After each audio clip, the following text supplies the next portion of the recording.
बॉलीवुड की मस्तानी को कल एनसीबी के सामने पेश होना है। आज रकुल प्रीत बताएंगी कि ड्रग्स से उनकी प्रीत की रीत कितनी पुरानी है। हालांकि बकौल टीम रकुल उन्हें एनसीबी का समन नहीं मिला। परसों श्रद्धा और सारा को बताना होगा कि कश, दम और माल के साथ उनका कब, कहां और कैसे राब्ता रहा। नमस्ते, मैं राशिद। बॉलीवुड का ड्रग्स चरित्र अब दुनिया के सामने है। हसीनाओं की हशीश मंडली पर गिरफ्तारी की तलवार लटकने लगी है। गोवा में दीपिका घबराई है, लेकिन मुंबई के कोलाबा में एनसीबी गेस्ट हाउस को दीपिका, सिमोन, रकुल प्रीत का इंतजार है। जबकि सारा और श्रद्धा के लिए एनसीबी जोनल ऑफिस तैयार है। बॉलीवुड के ड्रग्स चरित्र में आज की पहली breaking news. Simone Khambatta fashion designer पहुंच चुकी है एनसीबी दफ्तर। ड्रग्स मामले में आज रकुल प्रीत से पूछताछ पर सस्पेंस। एनसीबी के समन पर रकुल प्रीत ने जारी किया बयान। मुझे एनसीबी का समन नहीं मिला, ये टीम रकुल प्रीत का कहना है। मुंबई या हैदराबाद दोनों जगह पर समन नहीं मिला है। हैदराबाद से मुंबई लौट चुकी हैं रकुल प्रीत। यानी क्यों नहीं ये कहा जाए कि एक तरह से ये चालाकी दिखाने की कोशिश है, जहां पर यह कहा जा रहा है कि रकुल प्रीत को किसी भी तरह का समन नहीं मिला है। हालांकि एनसीबी की तरफ से यह कह दिया गया है कि समन देने की हमने कोशिश की। रकुल प्रीत को समन पर एनसीबी के डिप्टी डायरेक्टर केपीएस मल्होत्रा ने क्या बयान दिया। दूसरी ब्रेकिंग न्यूज, अगली ब्रेकिंग न्यूज फ्लैश करें। रकुल प्रीत को कल समन हुआ था जारी, है केपीएस मल्होत्रा ने कहा। रकुल प्रीत से हर तरह के संपर्क साधने की कोशिश हुई थी, यह भी केपीएस मल्होत्रा ने कहा। और आगे कहा, रकुल ने फोन का जवाब नहीं दिया। रकुल ने एनसीबी का सामान मिलने से इनकार कर दिया है। यानी एक तरफ तो रकुल प्रीत सिंह ये कह रही हैं कि एनसीबी का सामान नहीं मिला है, लेकिन एनसीबी के डिप्टी डायरेक्टर का ये कहना है कि कई माध्यम से हमने रकुल प्रीत को समन देने की कोशिश की, लेकिन बावजूद इसके रकुल प्रीत से किसी भी तरह का संपर्क नहीं हो पा रहा। रकुल प्रीत से उनके मोबाइल फोन पर संपर्क साधने की एनसीबी ने कोशिश की, लेकिन रकुल प्रीत किसी भी तरीके का जवाब नहीं दे रही हैं। दो तस्वीरें हम दिखा रहे हैं। रकुल से पूछताछ पर सस्पेंस बरकरार है और रकुल प्रीत के घर की भी तस्वीरें आप देखें।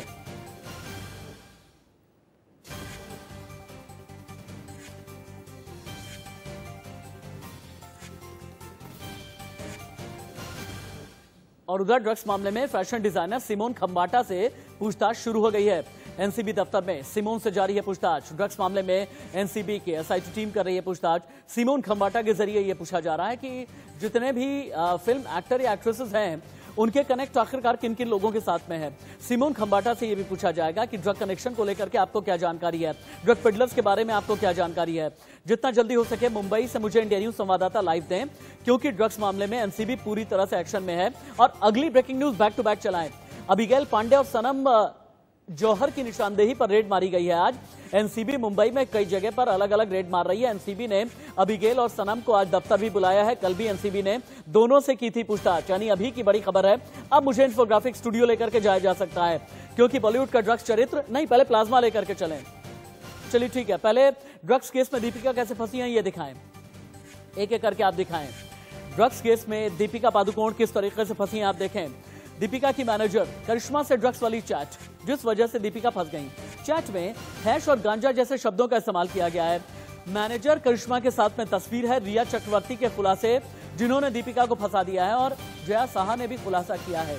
28 अक्टूबर 2017 की चैट जया साहा की तरफ से दी गई है। क्वान कंपनी का जो कनेक्शन है, ये भी दीपिका को फंसा रहा है। कोको पार्टी जो 2017 में ऑर्गेनाइज की गई थी, इसके बारे में भी यही कहा जा रहा है कि इसकी जो तस्वीरें हैं, इसकी वजह से भी दीपिका पादुकोण फंस सकती हैं, और आगे चल के सिद्धार्थ मल्होत्रा, आदित्य रॉय कपूर, सोनाक्षी सिन्हा का भी नाम आ सकता है। डिप्रेशन के बाद ड्रग्स लेने की बात कनेक्ट होती नजर आ रही है। डिप्रेशन के दौरान करिश्मा से मुलाकात, करिश्मा यानी कि करिश्मा प्रकाश के साथ में मुलाकात हुई है। लेकिन कानूनी धाराएं क्या हैं जिसकी जद में दीपिका पादुकोण आ सकती हैं। सेक्शन 8C प्रतिबंधित चीज खरीदना और इस्तेमाल करना। सेक्शन 20B पार्ट 2 ड्रग्स बनाना, रखना, बेचना, खरीदना या फिर इस्तेमाल करते हुए पाया जाना। सेक्शन 27A प्रतिबंधित ड्रग्स से जुड़ी एक्टिविटी को बढ़ावा देना। यानी एक के बाद एक। अब यहां तक नौबत क्यों आई दीपिका के लिए? इससे पहले कि मैं पैनल को ओपन करूं, 28 अक्टूबर 2017 की चैट आपको देखनी बेहद जरूरी है। बार बार हम रिकॉल करके आपको दिखाएंगे। 28 अक्टूबर सुबह 10:03 पर दीपिका ने करिश्मा से पूछा, क्या तुम्हारे पास कोट अनकोट माल है? करिश्मा ने आगे लिखा 10:05 पर, मेरे पास है, लेकिन घर में है, मैं हूं बांद्रा में। करिश्मा ने आगे लिखा, क्या मैं अमित से कहूं अगर तुम्हें चाहिए? ठीक 2 मिनट के बाद में दीपिका लिखती हैं, यस प्लीज, वाकई में मुझे चाहिए। 1 मिनट के बाद फिर करिश्मा लिखती हैं, अमित के पास है, वो उसे लेकर आ रहा है। दीपिका रिप्लाई करती हैं, हैश ना, वीड नहीं चाहिए। यानी वीड को ना और हैश को हाँ। 10:15 बजे के आसपास 28 अक्टूबर 2017 को करिश्मा ने दीपिका को कहा कि तुम कितने बजे कोको आ रही हो। कोको यानी एक ऐसा पब जहां पर बड़ी बड़ी बॉलीवुड पार्टियां होती हैं। दीपिका कहती हैं 11:30-12 बजे। 10:15 बजे फिर से दीपिका लिखती हैं शैल कितने बजे तक पहुंच जाएगी। शैल के बारे में कहा जा रहा है ये भी कोई बहुत बड़ी बॉलीवुड की अभिनेत्री है। करिश्मा कहती हैं मुझे लगता है कि उसने 11:30 या फिर 12 बजे किसी दूसरी जगह पर पहुंचना है, तो 11:30 बजे तक आ जाएगी मेरे साथ में। जो भी ठीक है, जितने भी पैनलिस्ट मेरे साथ में जुड़े हैं एक बार टीवी स्क्रीन पर उन्हें उतारें। बॉलीवुड के जाने माने संगीतकार सतीश त्रिपाठी मेरे साथ में हैं, मेजर मोहम्मद अली शाह हैं, इसके अलावा मेरी सहयोगी निष्ठा श्रीवास्तव अभी तक का तमाम अपडेट बताएंगी, सुबह से लेकर के अब तक क्या हुआ बताएंगी। और इसके अलावा मुंबई से मुझे उज्जवल निकम जी के साथ भी जोड़ने की कोशिश करें, लेकिन सबसे पहले निष्ठा के पास में चलते हैं। निष्ठा, क्या ये रकुलप्रीत की कानूनी चालबाजी कही जाए जिसमें रकुलप्रीत की तरफ से यह कहा जा रहा है कि समन नहीं मिला, जबकि एनसीबी के डिप्टी डायरेक्टर ने एकदम क्लियर कह दिया है हर एक माध्यम से हमने समन देने की कोशिश की है। जी बिल्कुल, क्योंकि रकुलप्रीत देखिए उनको कल शाम में रकुलप्रीत, श्रद्धा, सारा, दीपिका इन सबको समन भेजा गया है। अगर रकुलप्रीत को बचना है इसीलिए, सिमोन खंबाटा तो आ गई लेकिन रकुलप्रीत को बचना है इसलिए, जैसे रिया चाल चल रही है वैसे रकुलप्रीत भी चल रही है, क्योंकि रिया ने ही रकुलप्रीत का नाम लिया है और इसीलिए वो रिया हो सकता है कि वो सतीश मान सिंधे से भी बातचीत कर रही हो और इससे बचने के लिए उन्होंने ये कह दिया हो कि समन वो मुझे नहीं मिला है। लेकिन डिप्टी, जैसा कि अभी ब्रेकिंग आई थी कि डिप्टी डायरेक्टर केपीएस मल्होत्रा ने बता दिया है कि रकुलप्रीत को हमने भेजा है, वही समन सिमोन खंबाटा को भेजा गया था। सिमोन खंबाटा हाजिर हो जाती है लेकिन रकुल नहीं होती, तो ये सोची समझी रणनीति के तहत ये काम हो रहा है। चलिए अब हमें मेरे ख्याल से फैशन और मॉडल्स और मॉडलिंग के कॉकटेल को दिखाना बेहद जरूरी है, क्योंकि कोकीन का सेवन किस तरीके से किया जाता है और प्रोफेशन में कंपीट करने के लिए कैसे इस्तेमाल किया जाता है टीवी स्क्रीन पर अब ये भी उतारे हैं। हमारे दर्शक बहुत गौर से देखें कि आखिरकार ये फैशन वाला कॉकटेल क्या है, फैशन का ड्रग्स के साथ में कॉकटेल क्या है। मॉडल्स कोकीन का सेवन करती हैं, इससे पहले भी न जाने कितनी बार हमने खबरें ब्रेक की हैं। दबाव में मॉडल्स करती हैं ड्रग्स का सेवन, ये भी हमने आपको बताया है। ड्रग्स से क्या होता है ना, भूख की जो क्षमता है ये खत्म हो जाती है। मॉडल्स दुबली पतली दिखती हैं। कैटवॉक के लिए कई मॉडल्स कॉन्फिडेंस में रहती हैं, कुछ मॉडल्स बैकस्टेज बहुत नर्वस होती हैं और इसी नर्वसनेस को हटाने के लिए कोकीन से अपना कॉन्फिडेंस बढ़ाने की कोशिश की जाती है। लेकिन मेजर मोहम्मद अली शाह, इससे पहले कि मैं दीपिका की डी फाइल्स खोलूं, ओपन करूं, मुझे ये बताएं कि क्या मॉडलिंग में, एक्टिंग में, पब्लिक अपीयरेंस में कोई इतना भी नर्वस हो सकता है कि ड्रग्स का शिकार हो जाए? ये तो अपने आप में बड़ी अजीब और अद्भुत बात है। तो कलाकारों में सुनने में आता है कि बहुत होती है, मेरे को तो आज तक नहीं हुई बिना ड्रग्स के ही। लेकिन कई लोग, जैसे कि आपको याद होगा तकरीबन 2000 की बात है, फरदीन खान पकड़े गए थे ड्रग्स कोकेन के कनेक्शन में। उन्होंने कहा था कि मैं बैक टू बैक शिफ्ट करता हूं और इतना स्ट्रेस नहीं ले पाता हूं, इसके लिए मेरे को ड्रग्स की जरूरत पड़ती है आर्टिफिशियल। और कई लोग ऐसे हैं कि कुछ कलाकार तो ऐसे हैं कि वो गांजा फूकते हैं और क्योंकि वो अच्छे एक्टर भी हैं साथ साथ, वो अलग बात है, उनका उनको उससे लेना देना नहीं है कि वो अच्छे एक्टर हैं। लेकिन बाकी एस्पायरिंग एक्टर सोचते हैं अरे ये अच्छे कलाकार हैं, ये वो ड्रग्स करते हैं तो हमें भी करना चाहिए। तो ये सेहत के लिए तो हानिकारक होता ही होता है, लेकिन जब कोई सेलिब्रिटी इसका इस्तेमाल करता है तो वो एक रॉन्ग एग्जाम्पल दे रहा है, क्योंकि आने वाली पीढ़ियां उनसे इन्फ्लुएंस होकर सोचती हैं अरे ये पी रहे हैं, ये हीरो हैं, तो हम क्यों नहीं। तो इतना नर्वसनेस मैं मानता नहीं वैसे कि इतना नर्वसनेस होता था, क्योंकि मैंने आज तक कभी कोई ऐसा नर्वसनेस चाहे रंगमंच पे चाहे स्क्रीन पे कभी नोटिस नहीं करा। आप फर्ज करिए राशिद भाई, आपकी बात करते हैं, आप एंकर हैं, आप जब टीवी कैमरा फेस करते हैं आपको तो नहीं होती नर्वसनेस। आप जब पैनलिस्ट लेके आते हैं वो तो कलाकार नहीं है, वो तो एक्टिविस्ट है अपने फील्ड में, उनको तो नहीं होती नर्वसनेस। तो मतलब ऐसी जो गलत फहमियां हैं कलाकारों के अंदर के is only a placebo effect psychologically, उनको लगता है कि ये ड्रग इस्तेमाल करके हमारी मॉडलिंग और एक्टिंग के बीच के कनेक्ट की बात हम कर रहे हैं। लेकिन मेरे ख्याल से मुझे निष्ठा के पास दोबारा एक बार कनेक्ट करें। निष्ठा, अब मेरे लिए रकुलप्रीत बहुत ज्यादा सस्पिशियस हो गई हैं। वो रकुलप्रीत जो बार बार बहाने कर रही हैं, रकुलप्रीत ही हैं, खबर रुकवाने के लिए अदालत गई थी, ये वही रकुलप्रीत हैं। मेरा सवाल यह है निष्ठा, क्या रकुल को छिपा रही हैं? क्या कोई बहाना बना रही हैं? कौन सी ऐसी चीजें हैं जो रकुल छिपाना चाहती हैं? समय पर नहीं पेश होकर क्या रकुलप्रीत सबूतों को मिटाने की कोशिश कर रही है?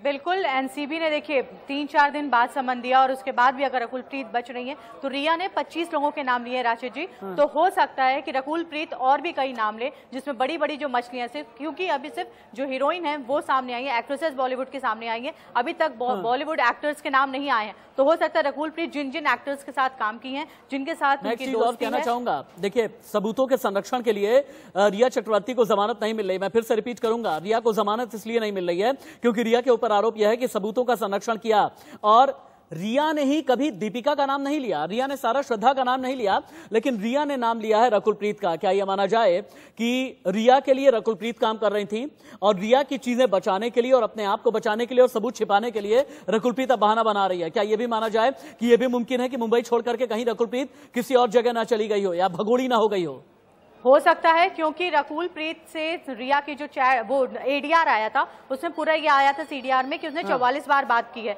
तो हो सकता है कि रिया के जो बाहर जो उनके दोस्त हैं, यार हैं, वो रकुल को बोल रहे हो कि सारे जो एविडेंस हैं उसे खत्म कर दो।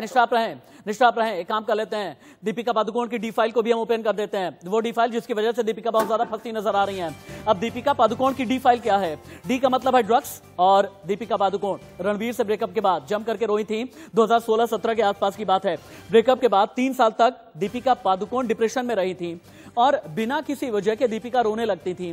2014 आते आते काफी डिप्रेशन में चली गई थी दीपिका। 2015 में डिप्रेशन का खुलासा किया था, आपको याद होगा, इंडिया न्यूज ने भी तब दिखाया था। 2017 तक डिप्रेशन में रही दीपिका। टाइमलाइन में 2017 बहुत अहम है क्योंकि कथित ड्रग चैट 28 अक्टूबर 2017 की है। फिर से रिकॉल कीजिए, ड्रग्स से मस्तानी कैसे मस्त हुई 2017 में, एक बार दिखाइए। दीपिका ने मैनेजर से 2017 में कैसे ड्रग्स मंगाई। 2017 आते आते डिप्रेशन में चली गई। 2017 अक्टूबर की चैट है और अब मस्तानी का कनेक्शन क्या है ये देखें। ड्रग्स कनेक्शन की जांच कर रही एनसीबी के हाथ लगी चैट। दीपिका पादुकोण की मैनेजर करिश्मा प्रकाश और दीपिका के बीच की यह चैट है। एनसीबी ने दीपिका और करिश्मा की एक लंबी चैट रिस्टोर की रिट्रीव की।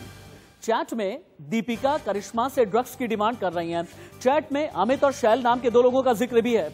अभी लेकिन खुलासा नहीं हो पाया कि अमित और शैल आखिरकार कौन है, लेकिन कहा यह जा रहा है कि शैल कोई बहुत बड़ी एक्ट्रेस है जिसका खुलासा बहुत जल्दी होने वाला है। क्या मैं मुंबई मुझे कनेक्ट किया जा सकता है क्या? चलिए, मुंबई से अभी रिपोर्टर मेरे साथ में कनेक्ट नहीं है। उज्जवल निकम जी मेरे साथ जुड़ चुके हैं। उज्जवल निकम जी, मुझे सबसे पहले तो ये समझाइए कि जिन जिन लोगों को समन किया गया है, जैसे आज रकुलप्रीत को समन किया गया, टेक्निकली मुझे बताएं। रकुलप्रीत ये कह रही हैं कि समन नहीं मिला है। एनसीबी के डिप्टी डायरेक्टर कह रहे हैं कि हर एक माध्यम से समन देने की कोशिश की गई है। रकुलप्रीत अपने आप को बचाना चाहती हैं। कब तक कानूनी तौर पर रकुलप्रीत एनसीबी से बच पाएंगी? देखिए कि एनसीबी ने जिन लोगों को जारी किया है, पहली बात तो यह है कि व्हाट्सएप चैट, जी हाँ, और चैट जो करिश्मा प्रकाश है, इसके आधार पर इन्होंने जांच कर ये जानना चाहती है कि क्या ये ड्रग्स खुद थे और सप्लाई कर, ये जांच का विषय होगा। कानूनी 2 पहलू है। पहली तो इनके पास क्या सब प्रकार है।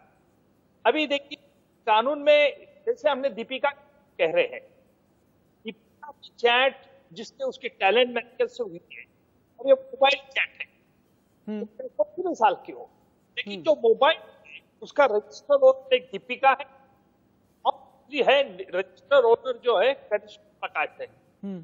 अब कानून यह मानता है, अगर ये डॉक्यूमेंट है, जो ये डॉक्यूमेंट की एविडेंस है चैट, और इसका समर्थन है, अगर ये चैट आपके मोबाइल से, रजिस्टर्ड मोबाइल से की गई है, तो आप बताइए कि मतलब हैश का मतलब हशीश होने का क्या होता है, मिट्टी का क्या, और किसने किया, ये कंजम्पशन के लिए या सप्लाई के लिए?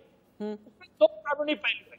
एक प्रूफ ऑफ चैट एस्टैब्लिश हो जाएगा। अच्छा, कानूनी फर्दर प्रोसिक्यूशन पर रहता है कि एस्टैब्लिश करो गिल्ट आरोप का। लेकिन जहां तक मोबाइल के चैट का बर्डन ऑफ प्रूफ उन व्यक्तियों पर है जिन व्यक्ति के मोबाइल में चैट की गई है। क्या आप बता, अगर इस फैक्ट्रिक्स में नहीं होता है, कानून ये मतलब निकालते हैं कि ये है आप लेते थे। नंबर 2, उज्जवल निकम जी, आपकी आपकी आवाज मैं चाहूंगा कि एक बार ठीक की जाए अपने ऑडियो इंजीनियर के जरिए। मैं ये चाहूंगा कि आपकी आवाज को डायरेक्ट फोन लाइन के जरिए अगर जोड़ सकें तो बहुत ही स्मूथली आपकी आवाज को हम सुन पाएंगे। उज्जवल निकम जी को ठीक तरीके से जोड़ा जाए, क्योंकि लीगल पर्सपेक्टिव से इस पूरे केस को उनके जरिए मैं समझना चाहूंगा। इस बीच संगीतकार सतीश त्रिपाठी को भी मैं लेकर के आता हूं। सतीश त्रिपाठी जी, मुझे अब ऐसा क्यों लगने लगा है कि बॉलीवुड में सब कुछ हेलुसिनेटेड है, किसी की अपनी पर्सनालिटी नहीं है। किक पाने के लिए आपको कोको में जाना होता है, किक पाने के लिए आपको हैश और वीट के बीच में जाना होता है। अगर आपको अपने में कॉन्फिडेंस बिल्डअप करना है तो फिर आप ड्रग्स का सेवन करते ही करते हैं। क्या बॉलीवुड की दुनिया इतनी ज्यादा नकली है क्या?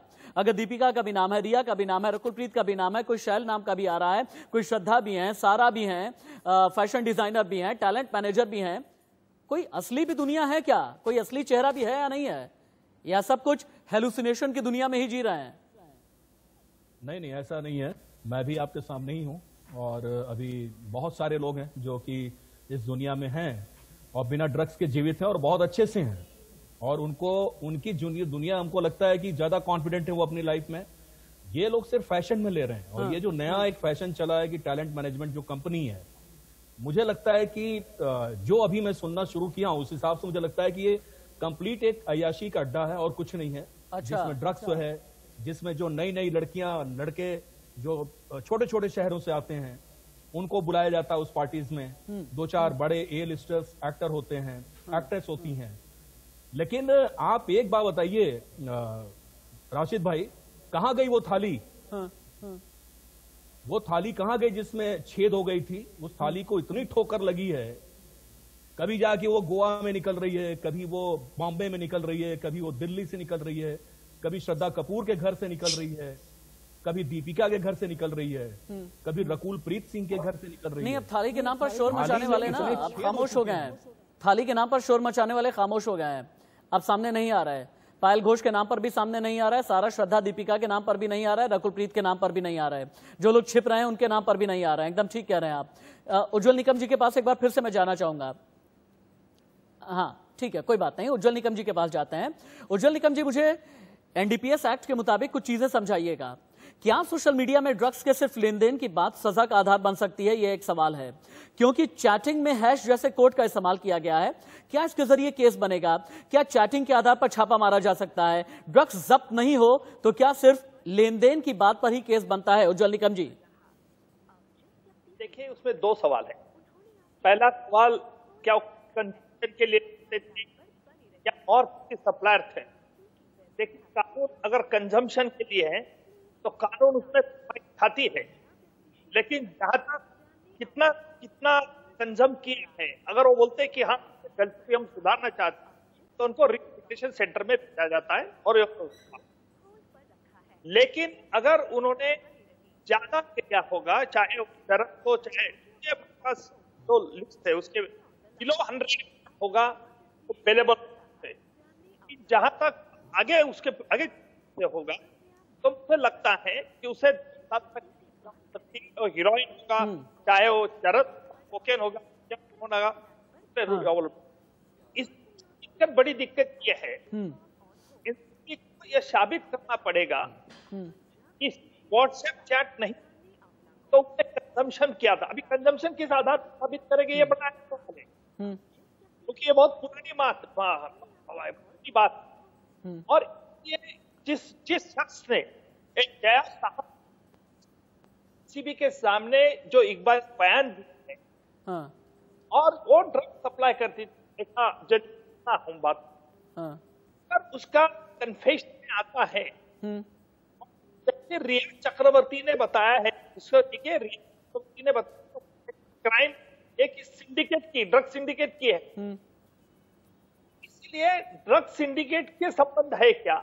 अच्छा, रिया चक्रवर्ती में हुए उस प्रकार के केस इन लोग के लिए स्पष्ट हो। हाँ। तो एक चीज ये समझना चाहेंगे आपके जरिए कि अगर ड्रग सिंडिकेट साबित होता है, अगर एक जैसा सिंडिकेट साबित हुआ, क्या रिया जैसी धाराएं लगेंगी? और अगर रिया जैसी धाराएं लगेंगी तो दीपिका और बाकियों के लिए कितना ज्यादा मुश्किल पैदा होने जा रही है।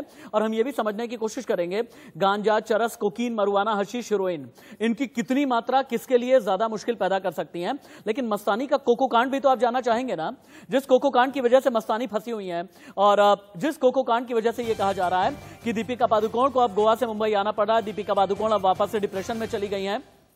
हुआ क्या? 28 अक्टूबर 2017 को मुंबई के पॉश कोको पब में पार्टी हुई। कोको पब में हुई पार्टी की थीम थी हैलोवीन। दीपिका पादुकोण के साथ कई बड़े सितारे पार्टी में शामिल हुए। सोनाक्षी सिन्हा, आदित्य रॉय कपूर, सिद्धार्थ मल्होत्रा हैलोवीन पार्टी का हिस्सा बने। कोको पब ने इस पार्टी की तस्वीरें सोशल मीडिया पर शेयर की और इसी पार्टी के लिए दीपिका ने करिश्मा से हैश नाम का ड्रग्स मंगाया था। मोहम्मद अली शाह, मेजर मोहम्मद अली शाह, आपने तो विशाल भारद्वाज के साथ काम किया है, गुलजार के साथ काम किया है, तिग्मांशु धूलिया के साथ काम किया है, शाहिद कपूर के साथ काम किया है, बड़े बड़े फिल्म मेकर्स के साथ और बड़े बड़े एक्टर्स के साथ काम किया है, विद्युत जामवाल के साथ भी आपने काम किया है। कभी हैलोवीन पार्टी में गए हैं क्या? कोको क्लब कभी जाना हुआ है क्या? इतनी किस्मत कभी आपकी चमकी है या नहीं चमकी है? कि उस गेटअप में लोग आते हैं वहां पे और थीम कुछ होती है तो उस तरीके से वो बन ठन के लाइक अ फैंसी ड्रेस बन के आते हैं। मैं तो वैसे अगर ईमानदारी की बात करी जाए राशिद भाई, तो मैं दूर रहा हूं उन सब चीजों से, ताकि मैंने बस कला पे विश्वास रखा है। जैसे कि अभी भाई साहब ने बताया अभी कि कई लोग ऐसे भी हैं इंडस्ट्री में। आपने फिल्म हैदर भी कर ली, आपने फिल्म यारा भी कर ली, काम कर रहे हैं, आपने बजरंगी भाईजान में भी काम कर लिया, आपने अवरोध में भी काम कर लिया, तिग्मांशु धूलिया के साथ काम कर लिया। हैलोवीन पार्टी में नहीं गए अभी तक, बताइए क्या बात करते हैं आप? कोको क्लब में नहीं गए हैं आप अभी तक। सतीश त्रिपाठी जी शायद गए होंगे। सतीश जी कभी जाना हुआ क्या हैलोवीन पार्टी में अपनी वेशभूषा चेंज करके? मैं पर्सनली वहां पे था। ड्रग्स का बिल्कुल भी प्रयोग उस टाइम वहां पे किसी पार्टी में नहीं हुआ था। हाँ। जहां तक मैं रहा हूं, क्योंकि जहां तक मैं संगति रखी है अपनी, वो उनके साथ रखी है जो कला से प्रेम करते हैं।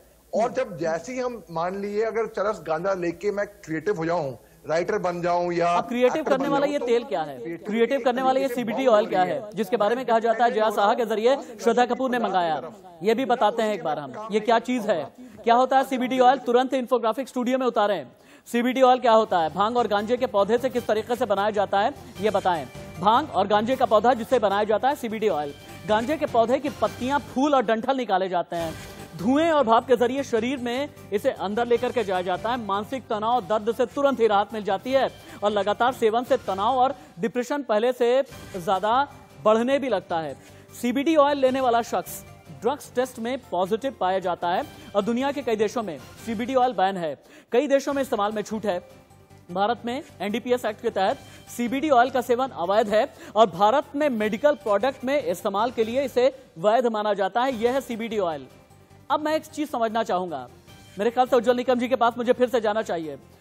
उज्जवल निकम जी, मुझे एक बार ये समझाएं कि जया साहा ये कहती है कि ऑनलाइन सीबीडी ऑयल ऑर्डर किया था श्रद्धा कपूर के लिए। अगर एनडीपीएस एक्ट के तहत सीबीडी ऑयल बैन है तो ऑनलाइन इसकी खरीदारी कैसे हो रही है? राशिद जी, आपका सवाल बिल्कुल वाजिब। हमारे कानून के मुताबिक सीबीडी ऑयल टोटली बैन है। अगर जया शाह ये बात बताती है, अगर ये प्रकार सीबीडी ऑयल का सप्लाई होता तो मुझे लगता है कि इंडस्ट्री के लिए और खोजना चाहिए कौन से लोग, कौन से एक्टर इसका इस्तेमाल करते हैं। और हमारे ड्रग साइकोट्रॉपिक सब्सटेंस एक्ट के मुताबिक बिल्कुल गुनाह, और ये कितनी मात्रा में लेते थे, किस मात्रा में सप्लाई करते थे, इस पे बेल भी डिपेंडिंग रहता है। आप इसके बारे में कुछ कह नहीं सकते क्योंकि जांच में क्या निकल गया था ये बहुत अहम होगा। ठीक है, सतीश त्रिपाठी जी के पास चलते हैं। सतीश जी, आपने तो सुखविंदर के साथ काम किया है, बड़े बड़े प्रोडक्शन हाउसेस के साथ में काम किया है। कभी ऐसे लोग टकराए हैं क्या? ये मारुआना, माल, हशीश, वीड, सीबीडी ऑयल। असल में क्या होता है राशिद भाई ने, आप जिस सोच के होते हैं, जिस विचारधारा के होते हैं, उस टाइप के लोग आपके साथ टकराते हैं, उसी टाइप के लोग आपके साथ रहते हैं। हो सकता है कि वो भी लोग हों आपके सामने जो ये सब चीजें लेते हों, मगर उनकी इतनी हिम्मत नहीं होती कि आपके सामने इस टाइप की वो बात कर सकें या वो ले सके आपके सामने हैश, मरुआना या जो कुछ भी सीबीडी ऑयल। हमने कभी देखा तक नहीं, लेने की तो बात ही छोड़ दीजिए। तो इंडस्ट्री में क्या होता है ना कि कई तरह के लोग रहते हैं, ये जो अपने आप को बनते हैं लेयर में इन्होंने बांध के रखा है। राशिद भाई, ये लोग रोल मॉडल हैं हमारे हिंदुस्तान के युवाओं के। करेक्ट। अगर इन्होंने इतना बड़ा गुनाह किया है तो इनको इतना बड़ा दंड मिलना चाहिए जिससे कि आने वाली जो हमारी पीढ़ी है, जो हमारा युवा वर्ग है, वो कम से कम ये सोच सके कि जो हमारे रोल मॉडल हैं वो ऐसा करने के बाद इतने बड़े सजा के मतलब इतनी बड़ी सजा उनको मिली है, तो हमारा क्या हाल हो सकता है। ठीक है, और ये होना बहुत जरूरी है। मैं एकदम ठीक आप कह रहे हैं, एकदम आप ठीक कह रहे हैं कि इनके नाम पर करोड़ों रुपए यूं ही लुटा दिए जाते हैं। 133 करोड़ का हिंदुस्तान है, इन्हें सुपरहिट करने के लिए ऐसे ही पागलों की तरह बेचारे कितने मासूम दर्शक चले जाते हैं, पता नहीं होता है कि न जाने कितने कश खींच करके मस्तानी मस्त होती है, न जाने कितने कश खींच करके रकुल को ड्रग्स की प्रीत लग जाती है, और जो श्रद्धा की श्रद्धा है ड्रग्स में कितनी है बहुत बार समझ नहीं पाते। उज्जवल निकम जी दोबारा से लेकर के आऊंगा, इससे पहले कि मैं सुनील शुक्ला के पास में चलूं। गांजा, चरस, कोकीन, मरुआना, हशीश, हीरोइन, इन सभी के बारे में यह बताएं कि अपराध की श्रेणी में आने के लिए कौन सी वो मात्रा होती है जो कमर्शियल की श्रेणी में है, इंटरमीडिएट की श्रेणी में है, जमानती है या फिर गैर जमानती है, कितने ग्राम की मात्रा होनी चाहिए, 1 किलो से 20 किलो क्या इंटरमीडिएट मात्रा है, कितनी ग्राम छोटी मात्रा है, सजा का प्रावधान क्या है, 10 साल का है, 7 साल का है, इसके बारे में थोड़ा बताएं ताकि हम समझ सकें कि रिया, दीपिका, रकुल प्रीत, श्रद्धा, सारा, ये लोग कितनी बुरी फंसने वाली हैं। राशिद जी, जो गांजा जो है वो जो कि अगर नीचे होगा तो वो पेनेबल ऑफेंस बनता है, लेकिन चरस, कोकेन, मरिजाना और ये जो है 100 ग्राम का कंजम्पशन अगर 100 ग्राम है, 100 ग्राम के नीचे तो पेनेबल ऑफेंस, लेकिन ये गुनाह है। और उसको अगर अबव है, 100 ग्राम के ऊपर है, तो नॉन पेनेबल ऑफेंस बनता है। जहां हेरोइन है वो किलो 5 ग्राम होगा तो पेलेबल है, लेकिन 250 ग्राम, ये अगर 250 ग्राम भी पाया गया तो 25 साल के सजा का प्रावधान है। अच्छा, ये जो मिनिमम कानून में जो इसकी क्वांटिटी लिखी है, ये मिनिमम टाइम के अगर नीचे से किया तो भी गुनाह बनता है, लेकिन अगर उन्होंने माफी मांगी कोर्ट के सामने तो शायद उनको कंसिलेशन में भेजा जाता है रिफॉर्मेट के लिए, और ये अब निर्भय एनसीबी को करना होगा। जी हाँ जी, में ये कंज्यूम करते थे क्या। अब देखिए हम आपको क्या दिखाते हैं। उज्जवल निकम जी, आप बहुत बड़ी शख्सियत हैं देश की, और मेरी आपसे गुजारिश है, आपका वक्त बहुत बेशकीमती है, सिर्फ 10:35 तक अगर आप मुझे समय देंगे, मेरी पूरी टीम बहुत शुक्रगुजार रहेगी, क्योंकि आपके वर्ड्स मेरे लिए बहुत बेशकीमती हैं, आप मेरे लिए बहुत खास हैं, आप सभी मेरे लिए बहुत खास हैं। लेकिन उज्जवल निकम जी, आपको कहीं जाना है, सिर्फ 10:35 तक का वक्त दे दें, क्योंकि बॉलीवुड का ड्रग्स चरित्र जब तक हम देख नहीं पाएंगे आपके जरिए और आपके चश्मे के जरिए, हम समझ नहीं पाएंगे कई चीजें। बॉलीवुड का ड्रग्स चरित्र दिखाने के लिए मुझे तुरंत ही प्लाज्मा पैनल स्टूडियो में जाना पड़ेगा, और बॉलीवुड का ड्रग्स चरित्र में ये पूरा ट्री क्या बना है पूरी तरीके से ओपन कीजिए। और ये ट्री कैमरा पर्सन शिबली के जरिए, मेरे सीनियर कोलीग हैं, मेरे सीनियर कैमरा कोलीग हैं, जहां जहां मेरा हाथ जा रहा है वहां पर पैन कीजिएगा और जूम कीजिएगा, और मैं दिखाता हूं सुशांत सिंह राजपूत। अब बॉलीवुड की ड्रग्स मंडली में क्या क्या सामने आया है देखेंगे आप। रिया चक्रवर्ती सुशांत की गर्लफ्रेंड जेल के अंदर, श्रुति मोदी पूर्व बिजनेस मैनेजर, बार बार एनसीबी पूछताछ कर रही है, शौविक रिया का भाई जेल के अंदर, सैमुअल मिरांडा, ये 4 तो आप समझ गए, ये नाम पिछले 3.5 महीने से मैं बता रहा हूं। अब ये साइकिल कहां पर आती है आप देखें। रिया चक्रवर्ती ने लिया किसका नाम, सारा अली का और श्रद्धा कपूर का। देखें आए कैरो आ रही है, जूम करके दिखाएं camera person Shibli. Samuel Miranda और शौविक चक्रवर्ती ने लिया किसका, ड्रग पेडलर सुहेल का नाम।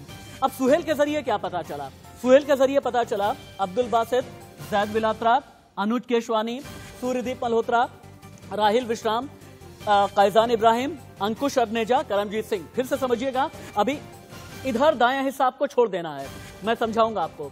सुशांत सिंह राजपूत की मौत हुई, अस्वाभाविक मौत, हालांकि कहा यह जा रहा है कि कत्ल किया गया। रिया, श्रुति मोदी, शौविक, सैमुअल मिरांडा सीधे तौर पर डायरेक्ट कनेक्ट में सुशांत सिंह राजपूत के साथ एंड तक रहे। रिया ने नाम लिया सारा अली, श्रद्धा कपूर का, समन कर दिए गए हैं। सैमुअल मिरांडा ने नाम लिया ड्रग पेडलर सुहेल का, सुहेल के जरिए अब्दुल बासित, जैद बिलात्रा, अनुज केशवानी, सूर्यदीप, राहिल, कैजान, अंकुश, करमजीत सिंह, ये पूरी कड़ी जुड़ी। लेकिन जया साहा ने जो किया है, वो नीरज, गौरव और दीपेश भी नहीं बता पाए। नीरज यानी सुशांत का कुक, गौरव यानी कि होटलियर, दीपेश यानी सुशांत का नौकर। अब जया साहा ने क्या किया? जया साहा जो कि टैलेंट मैनेजर है, जया साहा जो कि क्वान कंपनी में काम करती है, इसने किस किस का नाम ले लिया आप समझिएगा। जया साहा ने नाम ले लिया दीपिका पादुकोण का, श्रद्धा कपूर का, नम्रता शिरोडकर, दिया मिर्जा, करिश्मा जो कि दीपिका की मैनेजर हैं, और मधु वर्मा मांटेना का। मधु वर्मा मांटेना यानी क्वान कंपनी का जो को डायरेक्टर है। मेरे ख्याल से बॉलीवुड का ड्रग्स चरित्र इससे बेहतर तरीके से और कोई भी चैनल नहीं दिखा सकता। थोड़ा सा ओपन कीजिए, थोड़ा सा ओपन कीजिए, थोड़ा सा ओपन कीजिए। क्या यह संभव है कि इस ड्रग्स चरित्र को पूरी स्क्रीन पर एक बार हम उतार पाएं और उसके बाद बैक टू बैक हम हेडलाइंस ले लेंगे। पूरी स्क्रीन पर बॉलीवुड के ड्रग्स चरित्र को उतारें। यह बहुत अच्छा ड्रग्स चरित्र मेरी पूरी टीम ने दिखाया है। मैं खासतौर से शुक्रगुजार हूं अपनी एडिटोरियल टीम का और ग्राफिक्स टीम का कि बॉलीवुड का ड्रग्स चरित्र इससे बेहतर तरीके से देश का कोई चैनल नहीं दिखा सकता। यह ड्रग्स चरित्र, इस पर आगे बात होगी।